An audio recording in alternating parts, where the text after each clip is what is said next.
Hello friends, welcome to Kavita channel. कैसे हैं आप सब? होप आप सब बढ़िया होंगे। जून का सीज़न है, गर्मियां बहुत है, अपना ध्यान रखिए। और 11 जून 2018 से सीएमए के एग्ज़ाम्स भी स्टार्ट हैं। जिनके एग्ज़ाम्स हैं उनको बेस्ट ऑफ लक। और जो दिसंबर में अटैम्प्ट करने वाले हैं, ओनली फॉर फाइनल एग्ज़ाम पर मेरा फोकस रहेगा। देन उनके लिए मैं वीडियो प्रिपेयर करूँगी। देन इस वीडियो में मैं ये बेसिक मैंने बताया है कि सीएमए कोर्स में एंट्री कैसे करनी है और फाइनल तक क्या पूरा रास्ता हमें कवर करना है। तो ये वीडियो सबके लिए है जो नया नया सीएमए कोर्स के बारे में जानना चाहते हैं, क्या है सीएमए कोर्स और सीएमए कोर्स में एंट्री कैसे करनी है, इंटर में डायरेक्ट जा सकते हैं नहीं जा सकते, कितने टाइम की ट्रेनिंग पीरियड होता है, क्या क्या इसमें प्रोसीजर होता है। ओके, तो सीएमए है हमारा कॉस्ट अकाउंटेंट ऑफ इंडिया, मतलब CMA cost and management accountant of India. ये statutory board under act of parliament में है और ये प्रोफेशनल कोर्स है। तो स्टार्ट करते हैं। तो हम स्टार्ट करते हैं एडमिशन से। फाइन। तो फ्रॉम एडमिशन से लेके हमें मेंबरशिप तक जाना है, सीएमए मेंबर बनना है। तो सबसे पहले फाउंडेशन कोर्स। तो फाउंडेशन कोर्स में एलिजिबल है, जैसे आपने 10th क्लियर किया, आप फाउंडेशन कोर्स में अपना एडमिशन करवा सकते हैं इंस्टीट्यूट में। फाइन। फाउंडेशन कोर्स में आपने एडमिशन कर लिया, आपका विजन क्लियर है कि आपको सीएमए करना है। फाइन। तो 10th के बाद आप सब्जेक्ट चॉइस करते हो। कॉमर्स बैकग्राउंड के लिए प्रोफेशनल कोर्स होते हैं, ऑप्शंस होते हैं सीए, सीएस, सीएमए। तो सीएमए कोर्स पर हमारा फोकस है।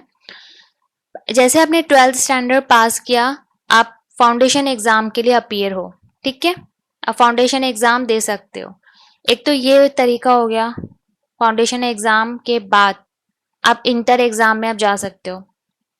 फाउंडेशन एग्जाम एक तो ये स्टेप हो गया। सेकंड स्टेप हो गया, एक आप अगर आपने ग्रेजुएट हो तो ग्रेजुएट लेवल पर भी आप डायरेक्ट एंट्री कर सकते हो इंटर में। फाउंडेशन की ज़रूरत नहीं है। फाउंडेशन की ज़रूरत किसने है, ये आपको समझ में आ गया है। देन डायरेक्ट आप जा सकते हो graduate in any discipline other than arts. Qualify CAT of CMA, ICSI company secretary foundation के बाद आप इंटर में एंट्री कर सकते हो। चार्टर्ड अकाउंटेंट इंटर के बाद आप फाउंडेशन ये सीएमए इंटरमीडिएट में रजिस्टर हो सकते हो। क्लियर। अब इसमें दो चीज़ आती है, ओरल और पोस्टर। ओरल कोचिंग होती है जो इंस्टीट्यूट में प्रोवाइड की जाती है, क्लासेस वगैरह होती है।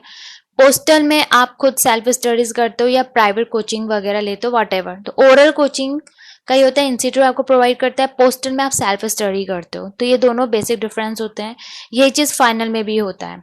तो इट्स ऑन यू कि आप ओरल क्लासेस लेते हो तो इंस्टीट्यूट में आप क्लासेस ज्वाइन करते हो, इंस्टीट्यूट आपको क्लासेस प्रोवाइड करते हैं। पोस्टल में आप अपना सेल्फ करते हो, इंस्टीट्यूट की क्लासेस से कोई होता नहीं है।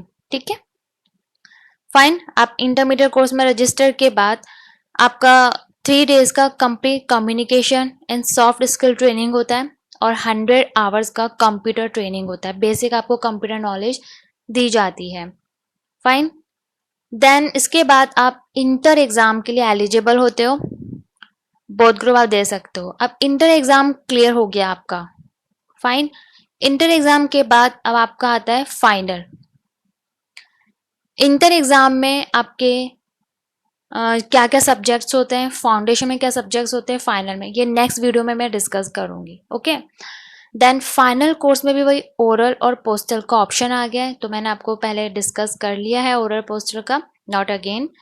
देन फाइनल में जब आप आते हो, उस ड्यूरेशन में काफ़ी एक्टिविटीज़ होती हैं और आपको उन सारी एक्टिविटीज़ को ध्यान रखना होता है।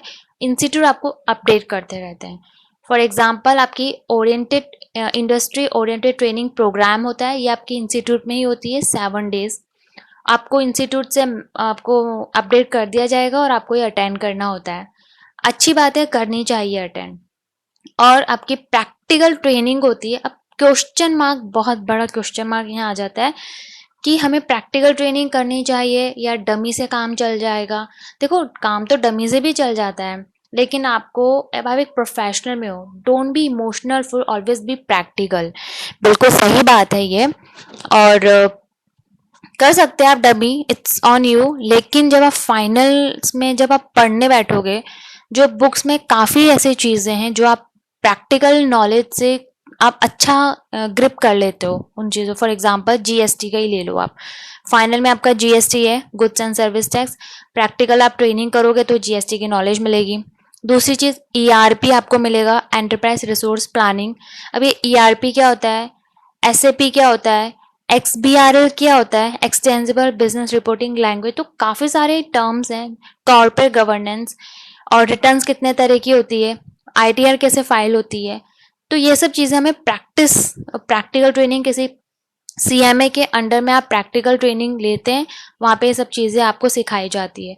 जब आप पढ़ने बैठोगे तो आपको जल्दी याद होगा और जल्दी आपके ग्रिप हो जाएगी कि ये सब क्या होता है। तो वहाँ आपको काफ़ी हेल्पफुल होता है। एटलीस्ट फाइनल कोर्स में काफ़ी आपकी हेल्प होती है, डायरेक्ट टैक्स और इनडायरेक्ट टैक्स में। यहाँ तक कि आपकी ऑडिट में भी काफ़ी हेल्प होती है कि कॉस्ट ऑडिट, इंटरनल ऑडिट, किस टैक्स ऑडिट, क्या क्या ऑडिट होती है। और ये सब चीज़ें हमारी बुक्स में हैं, फाइनल में होता है ये सब। तो ये सब ट्रेनिंग पीरियड में हमें सिखाया जाता है। तो सिंपल सी बात यही है कि मेरे ओपिनियन से ट्रेनिंग करनी चाहिए। कम से कम 6 मंथ्स की होती है, मैक्सिमम 3 ईयर्स की होती है। यस, कम से कम 6 मंथ्स मैंडेटरी होता है, डमी भी कर सकते हो और किसी सीएमए के अंदर में आप प्रैक्टिस कर सकते हो। 6 मंथ्स अगर आप है तो आप प्रैक्टिस ही करो, डमी क्यों लेते हो।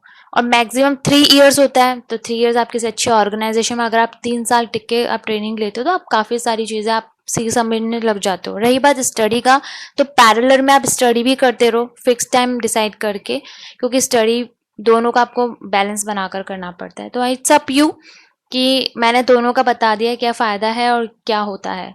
डमी भी ले सकते हो, नो इशू। डमी के बाद भी आप फाइनल एग्जाम के लिए अपीयर हो सकते हो। देन एलिजिबल, ये सब आपने कंप्लीट कर लिया, ट्रेनिंग प्रोसीजर हो गया। जैसे हमने ट्रेनिंग प्रोसीजर कर लिया, एक फॉर्म होता है और इंस्टीट्यूट की साइट पे मिलता है। कोलकाता में हेड ऑफिस है सीएमए का, वहाँ पर आपको पोस्ट करना होता है और इन्फॉर्म करना होता है। मतलब आप इन्फॉर्म कर दिया है कि भाई आपने ट्रेनिंग कर ली, तो आप एप्लीकेबल हो जाते हो फाइनल एग्जाम के लिए। देन फिर आप क्वालिफाई फाइनल एग्जाम में एंटर हो जाते हो।